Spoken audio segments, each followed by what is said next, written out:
तो आज के इस वीडियो में हम सीखेंगे कैसे टैली प्राइम में लेजर्स को क्रिएट करते हैं। तो उसके लिए हमको सबसे पहले टैली प्राइम को ऑन करना होगा। इधर हमको गेटवे ऑफ टैली का एक इंटरफेस आएगा। इधर मास्टर्स के अंदर क्रिएट का एक ऑप्शन है, उसको सबसे पहले क्लिक करना होगा। इधर लेजर्स में आके क्लिक करना होगा। तो इधर हमको बेसिकली लेजर्स का नेम लिखना होगा। तो एक्सेल में मैंने पहले कुछ लेजर्स का नाम इधर लिख के रखा है, जैसे कि आप देख रहे हैं। लेजर्स उसका अंडर किया होगा, बैलेंस किया होगा, उसका हेड्स ऑफ अकाउंट्स किया होगा।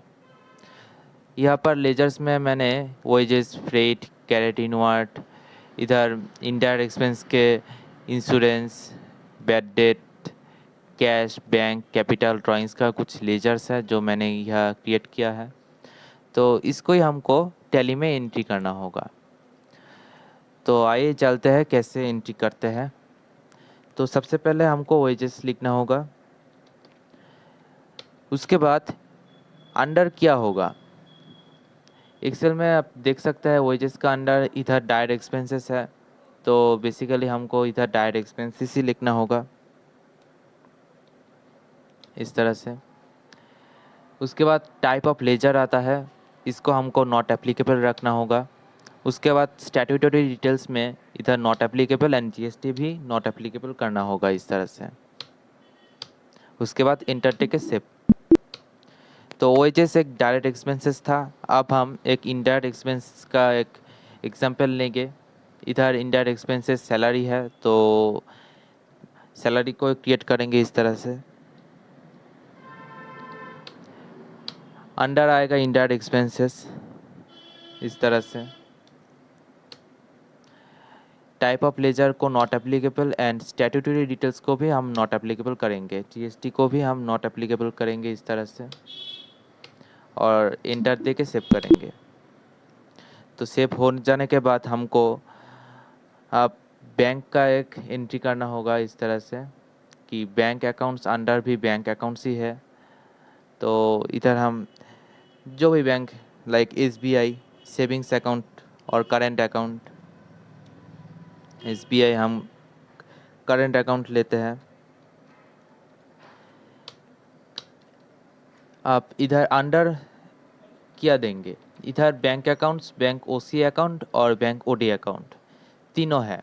अगर ये करंट एसेट है तो हम बैंक अकाउंट में देंगे, अगर ये करंट लायबिलिटी है तो ओसी या फिर ओसीसी हमको देना पड़ेगा इस तरह से। देखिए, हम अगर बैंक अकाउंट देंगे तो ये करंट एसेट के अंडर में आ जाएगा। अगर हम इसको ओसी अकाउंट में देंगे तो ये लोन्स एंड लायबिलिटीज़ हो जाएगा। इस तो हम इधर बैंक अकाउंट से देंगे।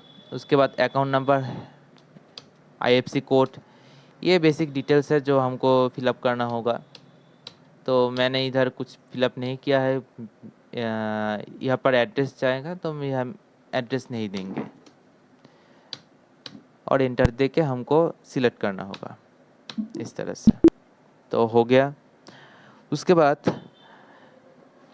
स्किप करके चले आएंगे इस तरह से। अब ऑल्टर में हम देख सकते हैं लेजर्स किया है, हमको सिलेक्ट किया, जैसे कि cash, profit loss, salary, bank accounts and wages. इधर cash and profit loss account by default setting किया ही जाता है। उसके बाद हमने किया है salary, savings account and wages, ये तीनों लेजर्स हमने आज क्रिएट किया है। अगर इन लेजर्स में कुछ गलती होगा, जैसे कि सैलरी में हम इधर डायरेक्ट एक्सपेंसेस अगर गलती से लिख देंगे तो क्या होगा, उसके लिए एक तरीका है। जैसे कि हमको क्रिएट के नीचे ऑल्टर एक ऑप्शन है, इधर आने के बाद लेजर्स में आना होगा। उसके बाद अगर सैलरी में कुछ गलती होता है, जैसे कि यहाँ पर सैलरी एक इनडायरेक्ट एक्सपेंसेस है, अगर हम इधर गलती से डायरेक्ट एक्सपेंसेस लिखते तो क्या करते हैं, इधर से ही हमको सिलेक्ट करके करेक्ट करना होगा इस तरह से। अगर कुछ लेजर हमको डिलीट करना होगा तो इधर से ही हमको ऑल्ट प्लस डिलीट इस ऑप्शन को सिलेक्ट करके डिलीट करना होगा। पहले सिलेक्ट करो, उसके बाद ऑल्ट प्लस डिलीट इस उसके बाद एंटर कर दें।